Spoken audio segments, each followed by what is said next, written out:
Call it country fried steak or chicken fried steak. Either way, this one hits. Crispy, tender, pure comfort. And I put something special on top of mine. Stick around to see what takes this over the edge. What's up, my people? You pulled up hungry, and I kept it warm for you. I hope you wore something stretchy. And you're here now, so don't just peek in the kitchen. Pull up a chair. All right, now, grab those cube steaks and your seasonings. Flip them over and season both sides. This is what it should look like. Flavor on both sides, not just the top. Now, how we make these steaks crunch matters too. Let's get our dry flour mix together first, then move on to the wet mix. Please add some seasoning to this. If nobody told you, your flour needs some seasoning, okay? And no need to waste any dishes. Use your hands to mix it all that flavor. But I just thought, you're still going to use your soap anyway. So just go ahead and do you, okay? Take some of that flour out and put it in another bowl. Now let's get our wet batter. Crack your eggs in there with the flour you set aside. I used 3 eggs because, listen, my kids broke 1, so technically I had 2.5. But the whole egg was still there, so I threw in another one to even it out. Adjust quantity if needed. Add your milk and mix until it looks like this. Alright, this part people rush through, and that's why their steaks don't crunch. First, lay that steak in the seasoned flour. Pat it in. Like, really pat it in. The flour gotta hug that steak if it wants to stay.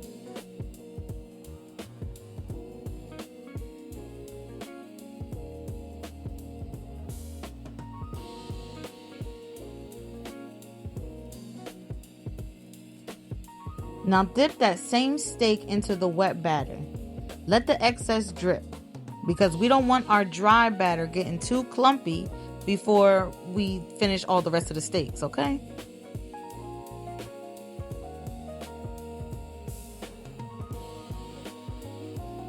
Then put that steak right back into that seasoned flour for round 2. Press it again, edge to edge, corner to corner. This double dip method makes that crunch. So when you bite into it later, that crunch is going to travel through your whole body. Okay? Remember, cube steak got those little nooks and crannies. Make sure flour gets up in there. Alright? Leave no air pockets, nothing untouched. And once you're all done, put it up on a wire rack and let it sit. That quick little rest helps the coating grab onto the steak before frying. Just a little cooking show secret right there. Drop your oil in your pan. Don't fill it like you're deep frying. Just enough so the hot oil covers the top of the steak too, so you don't have to spoon it on top. And don't let your oil overheat either. You'll have some burnt steaks. Sprinkle some flour or cold water in there to see if that oil is ready. And when ready, drop those steaks up in there.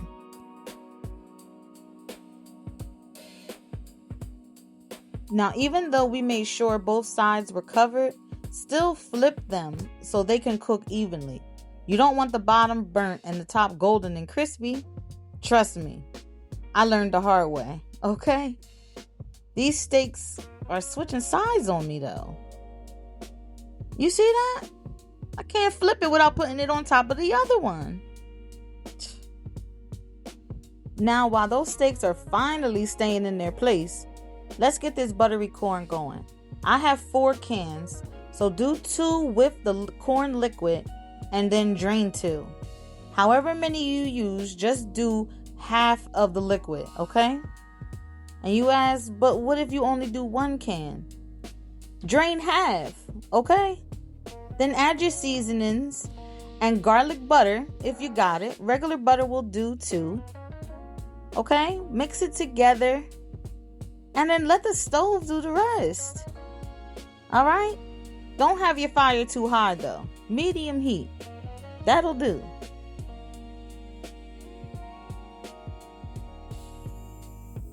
Now that your steaks are screaming, I'm done, go ahead and take them out. Look at that crust. You can see how crispy this is about to be. That golden, crunchy look, don't lie. That right there is the kind of finish you feel in your soul before you even take a bite. I know this made you hungry just now. Drop me a comment if you love a steak that already looked ready to bless you before it's even cut into. And be honest, do you judge people for using instant mashed potatoes? Or does it really come down to the person making them? Because tell me this, what makes your instant mashed potatoes taste homemade? Me? I think it's the person making them. Mine's always taste homemade. Just watch what I do. Keep stirring, they thickening up. Don't stop or they'll burn on you. And make sure you also turn off your flame at this point, okay?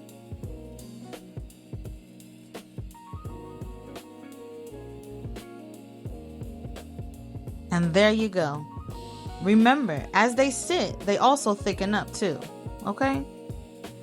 So, I know how to make my own gravy, but trying to make this one, I ain't gonna lie, it gives me a run for my money. It never stays white. It turns like a yellowish or a brownish type of color. So, I just got the packets and followed the directions on there.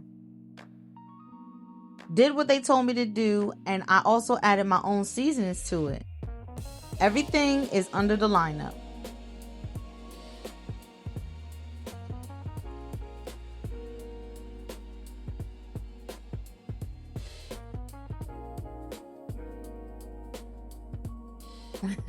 And it says constantly whisk in those directions, and boy are they not lying.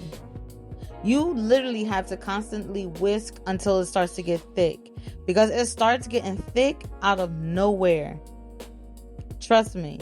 Just sit there and whisk, okay?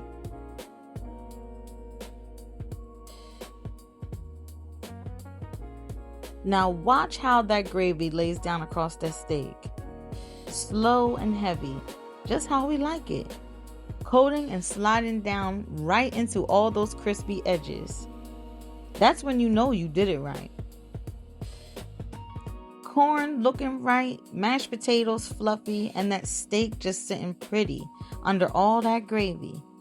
Everything came together like a good Sunday plate. No rush, no fuss, just good food done right. Now, I still need my steak sauce up on here, okay? It's still a steak. Just look how that drips down. All right, now let's cut into this steak. See that? Juicy, well done, crunchy, flavorful. That's how you do country fried steak at home without doing too much. And if you're wondering what I cook with, I drop my favorite tools in the description, the same ones I use right here in my kitchen, so you can vibe with me at home. Thank you for being a part of this. Next time, bring somebody with you. I made it easy for you. Just press play and let it ride.